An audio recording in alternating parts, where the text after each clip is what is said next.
আব্বা হ্যাঁ তুমি চিন্তা করতেছো কি রে? হ্যাঁ তোমার ওই পুরি মুহের মধ্যে চুনকালি মাইখে এই কামটা যে করলো আর ছাড়া না যে বাড়াই গেল গা ওরে বাই তাইলে বাই তুলবা না হ্যাঁ তাহলে মনে ওর ঠিক হয়ে যাবো গা একদম ডাইরেক্ট ত্যায্য করে দিবা আয় খারা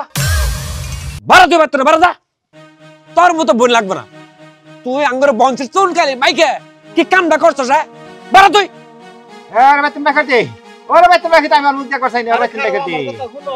কি উনমু তোর কথা কি উনমু তোর কথা বাড়া তুই বাড়া যা বাড়া বাড়তে যা বাড়া যা বাড়া আমার কথাটা শুনো কি উনমু তোর কথা তুমি আমার কথাটাকে শুনো কে যে ক আমি যেই যারা সঙ্গে পলাই গেছিলাম গা ওই সেরার সঙ্গে আমার আর বিয়া শাদী হয় নাই এলাকার লোকজন মিলে বিচার সালিশি কইরা 5 লাখ টাকা দিছে নগদ আর 5 লাখ টাকার একটা চেক দিছে খালি হাঁটাহাঁটি করতেছো তোমরা আমার কথা শুনাইলে কি করছ আব্বা আব্বা যা কান্দস কে এই কান্দাস করে কষ্ট করতে আসি কোনো ক্ষয়ক্ষতি হয় না না কতক্ষণ ধরে দাঁড়ায় আছি আমি যে কইলাম আমার কথা শুনো এর টিয়ার কথা শুনছো এর মেয়ের এনু খুঁজ দিতেছো অনু খুঁজ দিতেছো আচ্ছা আগরা আচ্ছা আগে কে আইডিয়া আব্বা দেই ঘরে যাই দিস মেয়েটা সারা রাত কিছু খাই নাই খাবারের ব্যবস্থা কর আগে